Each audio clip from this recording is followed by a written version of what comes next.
Continuing at page 37 of Chapter 2, Classification of Auditing Standards. Capital AU hyphen capital C represents the clarified auditing standards. AU represents the auditing standards before the standards were clarified. For our purposes, the clarified standards have replaced the earlier standards. Even so, knowing and or referring to the earlier standards can be helpful in understanding how the present standards came to be that way. At page 37, the book refers to standards of performance. It's possible to go too far in terms of being strict and too far in terms of being loose. Therefore, the profession has to try to strike a balance. But when you do that, somebody can always say, you should have done it differently. There's a saying that you can please some of the people, but you can't necessarily please all of the people. The standards are minimums. You are welcome to go beyond the minimum standard. On page 38, the book tries to get across the idea that the auditor has to do what the auditor believes is right. The burden of justifying departures from the standards falls on the auditor. Yes, sometimes you take a look, this is what the standard says to do, and in that particular situation, you come to the conclusion, this is not necessarily appropriate.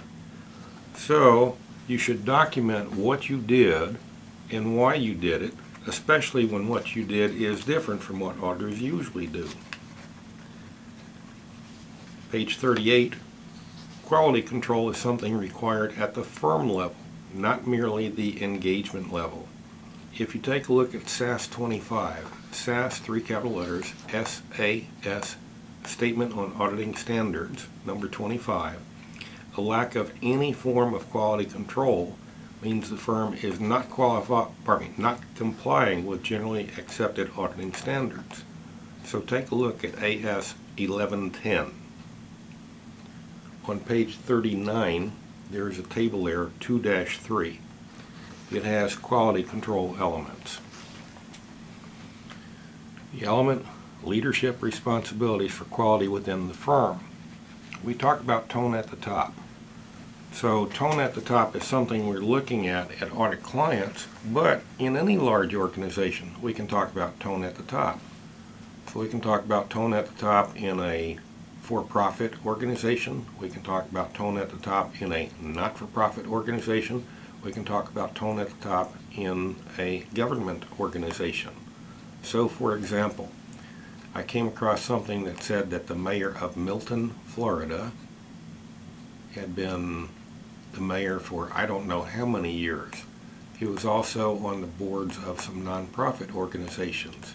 It turns out that he was accused of having stolen lots and lots of money over many years from a charitable organization. It's disappointing, but these things happen.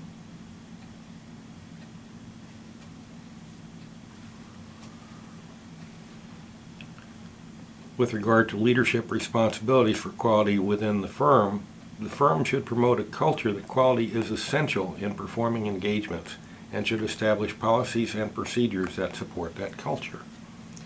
When I was an undergraduate, I was on a 5-year program. You're in school full-time, you're out working full-time. You're in school full-time, you're out working full-time. Initially, I was sent out to work in a small local CPA firm. That firm did not have much in the way of audit clients. So, later, I was sent to work for a firm that was larger and did have audit clients. I was very fortunate that firm did have a culture where they wanted things done properly. There were some times that I mentioned things, even though I'm low man on the totem pole, and they made some changes. So you can go through these elements of quality control, and if you have questions about them, obviously, you're welcome to telephone me at the number listed in the syllabus during my office hours, and we can discuss them. Or if you have a question that you think should be appropriately discussed for the entire class, you can email them to me at that email address, not my work email address, that Yahoo email address specified in the syllabus, I can take a look at that and address that either by a quick email to the class or perhaps a small supplemental video. What does it mean under human resources that all new personnel should be qualified to perform their work competently? It means that you actually have to know something about what you're doing. I cannot give you 20 years of experience in one semester. What I can do is make you competitive against other folks who've also had the same degree of classroom time that you are having. There are a lot of people who have practitioner knowledge. There are a lot of people who have academic knowledge. There's a smaller group of people, including myself, who have both. Congress passed the Sarbanes-Oxley Act in 2002, which mandated that a public company accounting oversight board be set up. The first chairman of the PCAOB, William Webster, was a former director of the FBI. Well, hey, that should be great as the chairman of the PCAOB. But he was forced to resign even before the first meeting of the PCAOB board. Supposedly, a CPA firm had not told the board of directors something where he was on the board, and the accounting firm filed suit to be allowed to disclose what they had told the board. They're saying, oh, the audit firm didn't do such and such, they didn't tell us. So the audit firm came back, they filed suit. We want to be able to disclose what we told them. Not looking good for the client company. Accounting firms are very good at creating and retaining documentation. So the chairman of the SEC found his position untenable and resigned, but agreed to stay on until the confirmation of his successor. Page 39, peer review. This is a somewhat new requirement. I believe it was from the late 1980s. I'm not positive of that time frame. The practice of accounting had changed over the years. It's changing now. I anticipate it will continue to change, but much more slowly before the establishment of the Financial Accounting Standards Board than after.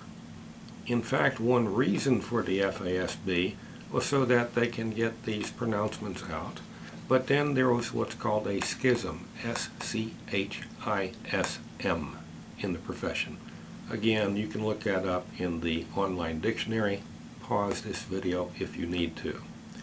There was a schism between the practitioners and the academics. And there was a schism between the big practitioners and the little practitioners. The smaller firms were having problems keeping up with all this literature that's coming out. Oh, I have to do this, I have to do that, I have to do the other thing. Never had to do that before. And take a look at it. Hey, I have small clients. These small clients don't have this type of thing that you're talking about, but I still have to go through and document all this stuff that I have to comply with. So it got to a point of where people were considering, discussing, whatever you want to call it, big gap versus little gap. And for a long time the profession said, no, we're not going to do that. Guess what? Now we have done that. We just don't call it that. There are now what are referred to as financial reporting frameworks. You'll see 3 capital letters, FRF, Financial Reporting Frameworks, for small and medium enterprises. So when you see that, you'll see 3 capital letters, FRF, then a space, then 3 more capital letters, SME, small and medium enterprises. So business itself has been becoming more complex. As business has become more complex, the accounting profession has had to see, okay, what do we do to adapt to this? And in terms of doing audit work, how do we handle this? So the practice of accounting has changed, the audit practice has changed, and I anticipate it will continue to do so. during your working lifetime, whether you are working as an auditor or something else.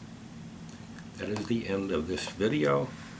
That is the end of Chapter 2. You can take a look at the homework assignments, but don't do the memos yet until you receive the feedback on your memos from Chapter 1.